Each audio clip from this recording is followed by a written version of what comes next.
بسم اللہ الرحمن الرحیم۔ السلام علیکم، میں سید عمران شفقت آپ کی خدمت میں حاضر ہوں۔ کل جس ملاقات کا چرچا تھا، جو اس کا میں نے احوال بھی آپ کے سامنے پیش کیا کہ اس ملاقات کے بعد پتہ چلے گا کہ حقائق کیا ہیں، یا کہہ لیں کہ چیزیں کس سمت کی طرف رواں دواں ہیں۔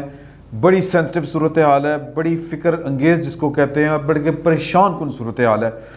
وہ ملاقات اسلام آباد میں ہوئی، اسلام آباد کے گرد و نواح میں نہیں ہوئی، اور وہ ایک بہت بڑے لیول کی بریفنگ تھی جو پاکستان کے آلموسٹ تمام میڈیا ہاؤس جو ہیں ان کو دی گئی، اور اس میں تمام میڈیا مالکان آلموسٹ جو تھے وہ شریک تھے۔ جو اسلام آباد میں موجود تھے وہ اسلام آباد سے شریک ہوئے، جو لاہور سے تھے، جو کراچی میں موجود تھے، وہ ویڈیو لنکس کے ذریعے جو ہے وہ اس میں شریک ہوئے۔ نہ صرف میڈیا مالکان بلکہ اس بریفنگ میں، یہ ملاقات سے زیادہ اس کو کہیں گے کہ ایک بریفنگ تھی، یا ایک صورتحال کا ایک جس کو کہتے ہیں آپ کے نٹ شل میں بتانا کہ اصل معاملہ ہے کیا، وہ تھا، اور چیلنج کیا ہے، یہ دو چیزیں بتانی تھی، اور مطلوبہ جو ٹارگٹ ہے وہ کیا ہے، یا جو جن کو بلایا گیا تھا ان سے کیا مطالبہ ہے۔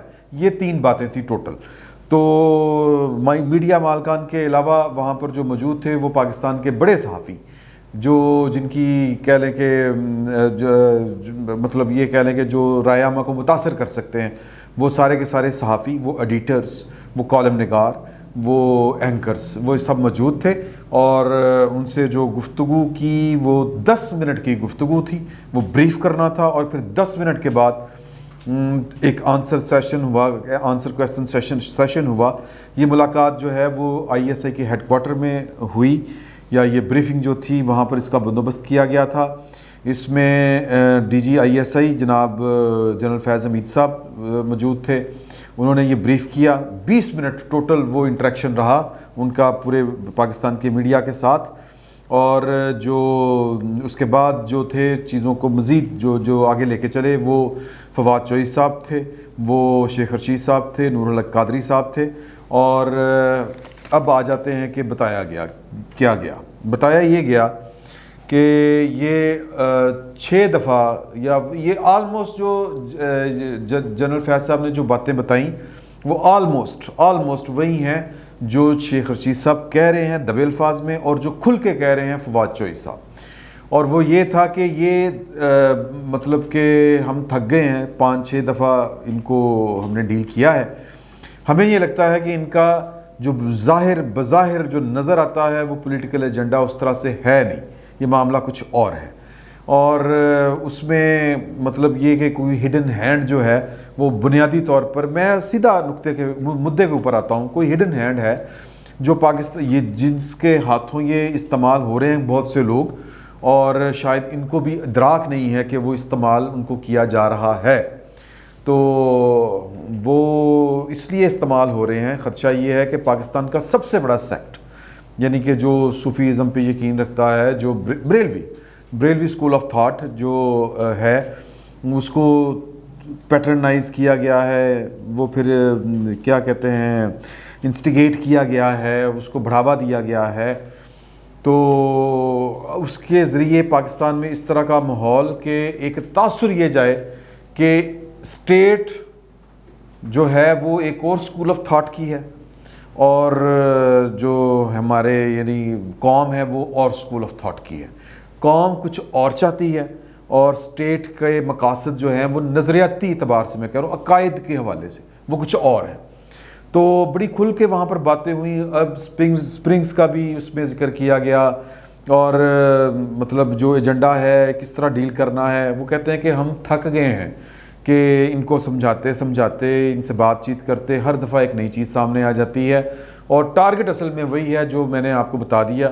خیال یہ کیا جا رہا ہے کہ کوئی ہے جو پاکستان میں شیعہ سنی فسادات تو ہوتے تھے، اب یہ ہے کہ شیعہ سنی ہوتے تھے ود ان دی جو کہہ لیں کہ سوسائٹی، یا قوم کے اندر، ملک کے اندر، یا امت کے اندر، آپ جو بھی اس کو نام دینا چاہیں، لیکن یہ اب جو ہے وہ پاکستان کے سب سے بڑے سیکٹ کو، یا ایک اسکول آف تھاٹ جو ہے سنی بریلوی اسکول آف تھاٹ، اس کو ود ان دا سنی، یعنی اب اس کو ذرا سمجھیں، جو اسلام ہے یا مسلمان جو ہیں وہ بنیادی طور پر 2 اسکول آف تھاٹ ہیں اس کے۔ ایک ہے شیعان علی اسکول آف تھاٹ، اہل تشیع جس کو ہم کہتے ہیں، اور دوسرا اسکول آف تھاٹ ہے سنی اسکول آف تھاٹ. آگے سنی اسکول آف تھاٹ میں جس طرح اہل تشیع اسکول آف تھاٹ میں کوئی اثنا عشری ہے, کوئی اسماعیلی ہیں, اس طرح کر کے جو بھی ہیں, اسی طرح جو سنی اسکول آف تھاٹ ہے اس کے فیکشنز بھی بہت ہیں, جس میں اہل حدیث بھی ہیں جو اپنے آپ کو بیسیکلی سنی نہیں کہتے لیکن وہ سنی ہی ہیں. پھر وہ کہہ لیں کہ دیوبندی ہیں. دیوبندی جو ہے وہ اپنی عددی اعتبار سے وہ دوسرا بڑا سنیوں میں ایک اسکول آف تھاٹ ہے, اور پہلے نمبر کے اوپر جو ہے وہ بریلوی اسکول آف تھاٹ ہے. اب جو ہمیں ہماری اسٹیٹ کو لگ رہا ہے وہ یہ لگ رہا ہے کہ کوئی اس طرح کے حالات پیدا کرنا چاہ رہا ہے پاکستان میں. آپ سیریا دیکھیں, عراق, شام, اس طرح کی ساری صورتحال دیکھیں, لبنان دیکھیں. میں بڑی محتاط طریقے سے یہ والی گفتگو کرنا چاہ رہا ہوں. تو اس میں پاکستان کو اسی ماڈل کے اوپر اسی طرف دھکیلا جا رہا ہے. تو یہ کہا جا رہا ہے کہ جی کہ اب ٹارگٹ یہ ہے کہ شیعہ سنی نہیں لڑائی کروانی, اب لڑائی کروانی ہے اسٹیٹ کی اور سنی بریلوی اسکول آف تھاٹ کی, جو اکثریت میں ہے. کہ اکثریت اس ملک کی کہے کہ یہ اسٹیٹ جو ہے یہ بیسیکلی اسلامی جمہوریہ اسٹیٹ نہیں ہے, یہ ایک خاص اسکول آف تھاٹ کی اسٹیٹ ہے. میرا خیال ہے کہ پوائنٹ کلیئر کر پایا ہوں. میں کوئی زیادہ مشکل الفاظ میں نے یوز نہیں کیے. یعنی کہ وہ کہیں کہ جی کہ یہ انہوں نے جب وہ جہاد والی بات کرتے ہیں, چونکہ جہاد جو ہے وہ جو جس اسکول آف تھاٹ نے لڑا ہے وہ سنی دیوبندی اسکول آف تھاٹ نے زیادہ وہ جہاد لڑا ہے, اور ان کے جو نظریات عقائد ہیں ظاہر ہے کہ ہم ان کے اوپر بات نہیں کر رہے. یہ ایک پولیٹیکل ایشو ہے, اور یہ پولیٹیکل سے زیادہ یہ ایک قومی سلامتی کا ایشو ہے کہ جس کے ساتھ یہ ہماری ایک فالٹ لائن ہے. میں فالٹ لائن ٹیکنیکلی بنیاد کے اوپر کہہ رہا ہوں کہ یہ ایک ہماری کمزوری ہے, ایک فالٹ لائن ہے کہ یار کہ اس کے اوپر یہ ہماری سافٹ بیلی ہے کہ یہاں پر اگر ہمیں کوئی چوٹ کرائے گا, کوئی ضرب لگائے گا تو ہمیں بہت تکلیف ہوگی, اور یہ تکلیف جو ہے وہ بہت گہری ہوگی. تو یہ پاکستان کی ریاست جو ہے وہ اس وقت شش و پنج کا شکار ہے, اور اس کو تھوڑا سا نہیں بلکہ بہت زیادہ سخت فیصلے کرنے پڑ سکتے ہیں.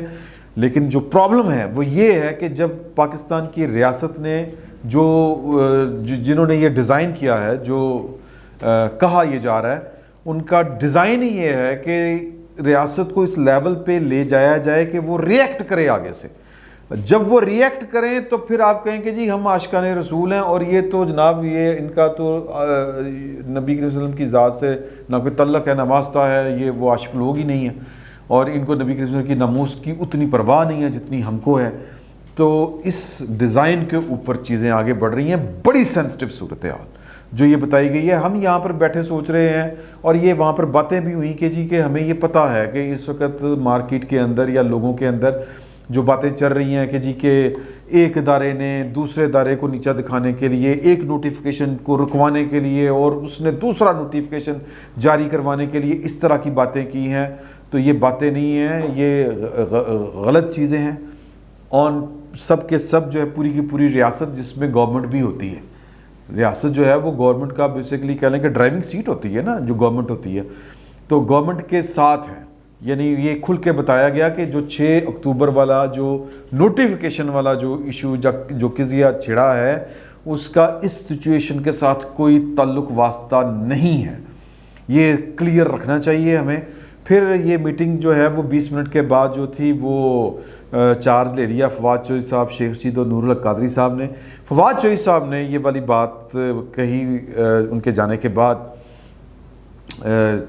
D G I S I کے جانے کے بعد. انہوں نے کہا کہ جی کہ ہمیں تو بیسیکلی سپورٹ چاہیے, اور یہ بھی انہوں نے بھی کہا, جنرل فیض صاحب نے بھی. اب یہاں پر وہ جو کہا وہ پہلے سن لیں کہ ہمیں آپ کی طرف سے تعاون چاہیے کہ لوگوں کو تھوڑا سا مطلب آپ اچھے گیٹ کیپر بنیں, جو لوگوں تک انفارمیشن جانی چاہیے وہ جانے دیں, جو آپ کو ٹھیک نہیں لگ رہی اسٹیٹ کے لیے, ملک کے لیے, قوم کے لیے, وہ انفارمیشن آپ روک لیں. یعنی یہ ریکویسٹ والا انداز تھا یا ایک سمجھانے والا انداز تھا کہ یہ حالات, یعنی وہ بتایا گیا کہ بہت سینسٹیو ہیں. تو اس کے اوپر پھر بریفنگ کا مطلب بنیادی یہ تھا, اور جو مطلوب تعاون تھا وہ تعاون یہ تھا کہ آپ جو ہے وہ ذرا تھوڑی سی سنسنی سے پرہیز کیا جائے. ہر چیز دکھانے والی نہیں ہوتی. تھوڑا سا گیٹ کیپنگ کا جو کانسیپٹ ہے اس کو بروئے کار لایا جائے, چیزوں کو روکا جائے, ہر انفارمیشن پاس نہ کی جائے. تو یہ بیسیکلی تھا مطالبہ. اور مطالبہ یہ صرف پاکستان کے میڈیا سے نہیں ہے, یہ مطالبہ جوڈیشری سے بھی تھا, سول سوسائٹی سے بھی تھا. اب سنا ہے کہ وزیر اعظم صاحب جو ہیں وہ علماء کے ایک وفد سے یا ان سے بھی ایک ملاقات کر رہے ہیں, ان کو بھی سمجھانے کی کوشش کر رہے ہیں. معاملہ بڑا خطرناک ہے, میں آپ کو ایک بات بتا دوں, کیونکہ وہ کہہ رہے ہیں کہ جی کہ اگر یہ ہم ان کو اسلام آباد کسی صورت نہیں آنے دینا چاہتے, جب یہ جیلوں پہ پہنچیں گے تو پھر انہوں نے یہ پالیسی کیا ہے, پالیسی یہ کہ پہل ہماری طرف سے نہیں ہوگی, ہم نے پہل نہیں کرنی. ہم نے رکاوٹیں اس لیول کی کھڑی کر دی ہیں کہ ان سے ہم مذاکرات کر کے ان کو سمجھانے کی کوشش کر رہے ہیں کہ واپس چلے جائیں. آپ جو ہیں اندازہ نہیں, آپ پاکستان کی سلامتی کے ساتھ کھیل رہے ہیں, پاکستان کے امن و امان کے ساتھ کھیلا جا رہا ہے, اس کو سمجھیں. تو اگر اس طرف سے اٹیک پہلے کیا گیا تو پھر رعایت کوئی نہیں برتی جائے گی. یہ بڑا دو ٹوک پاکستان کی ریاست کا فیصلہ ہے, یہ عمران خان صاحب کا یا کسی ایک فریق کا نہیں ہے. یہ وہ باتیں جو بتائی گئی ہیں بریفنگ میں, یہ میں وہ آپ کو بتا رہا ہوں. آگے اس کے اوپر انالیسس کرنا وہ آپ کا کام ہے, ہمارا کام ہے. ہم اس پہ انالیسس بھی کر سکتے ہیں, چیزوں کو پرکھ بھی سکتے ہیں, دیکھ بھی سکتے ہیں. تو جنرل فیض صاحب کے جانے کے بعد فواد چوہدری صاحب نے یہ والی باتیں بتائیں, اور پھر اسی طرح ان کا کہ آپ دیکھیں میڈیا جو ہے وہ کرے.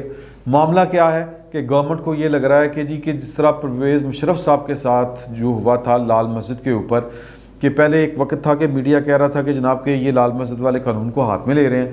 جب پرویز مشرف صاحب کو آپریشن کرنا پڑا, اور وہ میڈیا کے دباؤ کی وجہ سے نہیں کرنا پڑا تھا, دیکھو سنو جانوں نے لال مسجد کے اوپر جو ہے وہ ویڈیوز بنا دی ہیں, کوئی 2-3 سیریز بنائی ہے انہوں نے.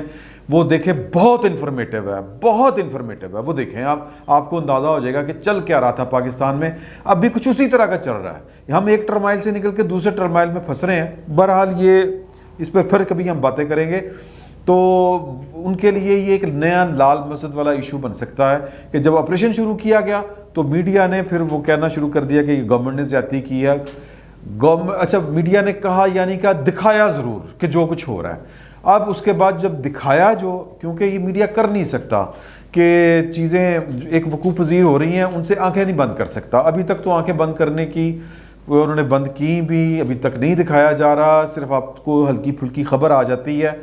سوشل میڈیا آپ کو کھل کے دکھا دیتا ہے جتنی اپنی اس کی بساط ہے, کیونکہ یہ آرگنائزڈ اس طرح کا نہیں ہے. لوگ انڈیویجولی یہ کام کریں, ادارہ جاتی سطح پہ یہ کام نہیں ہو رہا. تو اس کے باوجود جب یہ بات آگے بڑھے گی تو ہو سکتا ہے میڈیا دکھائے, تو پھر اس کو مطلب رونما ہونے والے واقعات سے کہ اگر ملک میں تہم پٹاس جاری ہے, میں یہ لفظ تھوڑا سا غلط ہے, کہ امن و امان کی مخدوش صورتحال ہو تو میڈیا نہ دکھائے, تو یہ جرنلزم نہیں ہے. آپ کو انفارم رکھنا یہ صحافی کا کام ہے. تو وہ بیسیکلی مطالبہ یہ تھا کہ نہ دکھایا جائے, کنٹرول کیا جائے. تو ان کو پرابلم یہ ہے بیسیکلی اس وقت جو اسٹیٹ ہے, گورنمنٹ ہے, وہ یہ سوچ رہی ہے کہ ہم نے جب آپریشن کیا یا جوابی کارروائی کی تو پھر جب میڈیا دکھائے گا تو پھر انریسٹ بہت زیادہ پھیلے گا. اور وہ جب انریسٹ پھیلے گا تو یہ اسکول آف تھاٹ اتنا بڑا ہے کہ پاکستان کے شہر شہر گلی گلی محلوں محلوں سے میں احتجاج شروع ہو سکتا ہے. اور بات خدا نخواستہ, اللہ معاف کرے, اللہ اپنے حفظ و امان میں رکھے, کہ بات کسی اور طرف چل کے نکل جائے گی, کنٹرول میں نہیں رہے گی. وہاں پر جو ڈسٹرکٹ مینجمنٹ ہے ہماری ضلعی انتظامیہ ہے, اس کی کیپیسٹی کے اوپر بھی بڑی ڈیٹیل جو ہے وہ ڈسکشن ہوئی, اور بتایا گیا کہ ہماری ڈسٹرکٹ لیول کی جو مینجمنٹ ہے وہ اتنی سٹرونگ نہیں ہے. ہر ضلع میں اس طرح کی نہ ہمارے پاس نفری ہے, نہ ہم نے کوئی میکنزم اس طرح کے بنائے ہوئے ہیں کہ ہم ایک وقت میں پورے ملک کے اندر, اور کوئی بھی میرا خیال ہے ریاست جو ہے, ریاستی مشینری, وہ جب پورے ملک میں اس طرح کے معاملات شروع ہو جائیں تو وہ کنٹرول نہیں کر سکتی ہوتی. تو یہ بہت خطرناک صورتحال اختیار کی جا سکتی ہے, ہو سکتی ہے. تو اس میں یہ جو باتیں پھر مزید جب آگے چلیں تو ایک بات انہوں نے کلیئر کی کہ جی کہ یہ جو وینیو کا ڈیسائیڈ کیا, یہ فواد چوہدری صاحب نے میری بات بتائی, یہ venue decide general Qamar Javed Bajwa صاحب نے کیا ہے. اور اس کی ایک ٹیکنیکل وجہ انہوں نے بتائی کہ انہوں نے کہا کہ جی کہ منسٹرز بھی جائیں, فیض صاحب بھی ہوں وہاں پر, اور باقی جو ذمہ داران ہیں ریاست کے, یعنی کہ پاکستان کی سیکورٹی اسٹیبلشمنٹ کی طرف سے, وہ بھی ہوں, تاکہ میسج یہ جائے کہ سب کے سب جو ہیں وہ اس مسئلے کو اکٹھے دیکھ رہے ہیں, اور کوئی وہ جو تفریق ہوتی ہے وہ اس طرح کی ہے نہیں، کیونکہ اس وقت خبریں بڑی عجیب و غریب سی ہیں نا وہ چلی. اب یہ ہر بندے کی اپنی ایک اسیسمنٹ ہوتی ہے، حالات کو دیکھ کے اس نے تجزیہ کرنا ہوتا ہے. پاکستان کے بڑے بڑے جو صحافی ہیں وہ تجزیہ کر رہے ہیں کہ شاید وہ سیم پیج نہیں رہا، اور جو پاکستان کی اپوزیشن ہے وہ بھی اسی صورتحال کو دیکھ رہی ہے. تو وہ ایک تو یہ والی بات کلیئر کر دی گئی پاکستان کے میڈیا کے اوپر کہ we are on one page. اب یہ میری نہ کوئی اسیسمنٹ ہے بلکہ یہ خبر ہے جو میں نے آپ کو بتائی ہے، جو بتائی گئی ہے، جو بریفنگ دی گئی ہے. تو اب جو ہے اس مسئلے کا حل تو وہ ان کو تو نہیں سمجھ آ رہا، ان کو جو سمجھ آ رہا ہے وہ تو جو ہے آ رہا ہے وہ میں نے آپ کو بتا دیا ہے. اب آ جاتے ہیں کہ اس مسئلے کا اگر ایک لفظ میں حل نکالنا چاہے، کوئی سوچنا چاہے تو سر وہ ہے پارلیمنٹ. پارلیمنٹ میں جائیں، یہ پارلیمنٹ میں جانا گورنمنٹ نے ہے. گورنمنٹ جو ہے وہ جو یہ راستے جو اس سڑکوں کے اوپر تلاش کر رہی ہے، یہ راستے پارلیمنٹ سے نکلیں گے سر. یہ اس کا اندازہ چونکہ ہم نے کبھی پارلیمنٹ کو اس طرح سے کبھی نہ سمجھا، نہ اس کی قدر کی، نہ اس کی جو فعالیت ہے اس کو فعال کیا، تو ہمیں بیسیکلی پاکستان کے جو پولیٹیشین ہیں یہ فل جس کو کہتے ہیں دغا باز قسم کی مخلوق ہیں. میں معافی کے ساتھ یہ والے الفاظ میں استعمال کر رہا ہوں کہ یہ پارلیمنٹ کو کسی خط میں نہیں رکھتے. اس کا حل پارلیمنٹ میں ہے. پارلیمنٹ میں جائیں، لوگوں کا کنسنسس ڈیولپ کریں، پارلیمنٹ کو یہ بریف کریں، تمام پارٹیوں کو بریف کریں کہ یہ معاملے ہیں، اب بتائیں کیا کریں. کیوں نہیں جا رہے کہ تنقید ہوگی، کیونکہ وہاں پر بھی صحافیوں نے یہ والی بات کہی کہ آج آپ کہہ رہے ہیں کہ جی عدلیہ بھی ساتھ دے، میڈیا بھی ساتھ دے، تو عدلیہ نے تو آپ کو یہ فیض آباد دھرنے میں بتا دیا تھا کہ جناب کہ یہ حل ہے، یہاں پر گڑبڑیں ہوئی ہیں. وہاں پر ہم سکیور کرنے بیٹھ گئے اپنے لوگوں کو، اور وہاں پر ہم نے جناب کہا کہ یہ اور کل بھی کہا فواد چوہدری صاحب نے وہ تو ایک بائسڈ فیصلہ تھا. بائسڈ فیصلہ کیا ہوتا ہے یار، فار گاڈ سیک، ہم ابھی بھی نہیں سمجھ رہے. چیلنج جو ہے وہ بتا دیا گیا ہے، لیکن خود کون نہیں سمجھ رہا؟ گورنمنٹ نہیں سمجھ رہی.